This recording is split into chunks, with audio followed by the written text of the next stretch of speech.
Today we have an intriguing topic that has puzzled thinkers and seekers for centuries. Is there a God or not? And what did Buddha say about it? Let's dive right into it. For many people, the question of God's existence is fundamental. Some argue that a higher power must exist, given the complexity of the universe.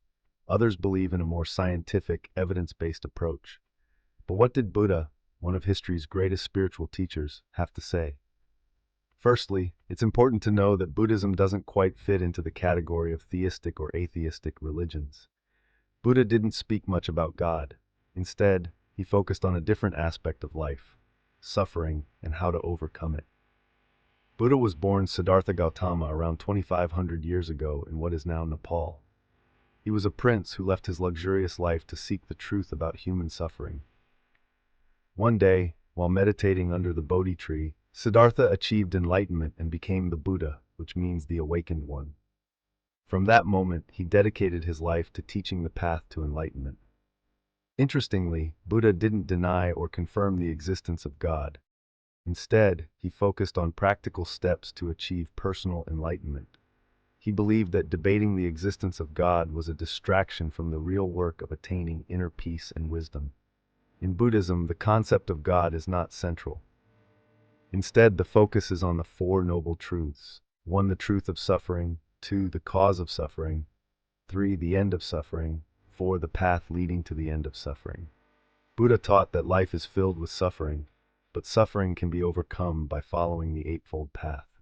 The Eightfold Path includes right understanding, right intention, right speech, right action, right livelihood, right effort, right mindfulness, and right concentration. So why didn't Buddha talk much about God? Because he believed that understanding the nature of our own minds was more crucial. Buddha encouraged his followers to look within themselves rather than seek answers from an external deity. In one of his teachings, the parable of the poisoned arrow, Buddha explained his approach. He said that if a person is struck by a poisoned arrow, they wouldn't waste time asking who shot the arrow, what type of wood it was made from, or what kind of poison was used. Instead, they would focus on removing the arrow and healing the wound. Similarly, Buddha urged people to focus on ending their suffering rather than debating metaphysical questions. This practical approach has made Buddhism appealing to many people, especially those who seek a spiritual path without the need for belief in a personal God.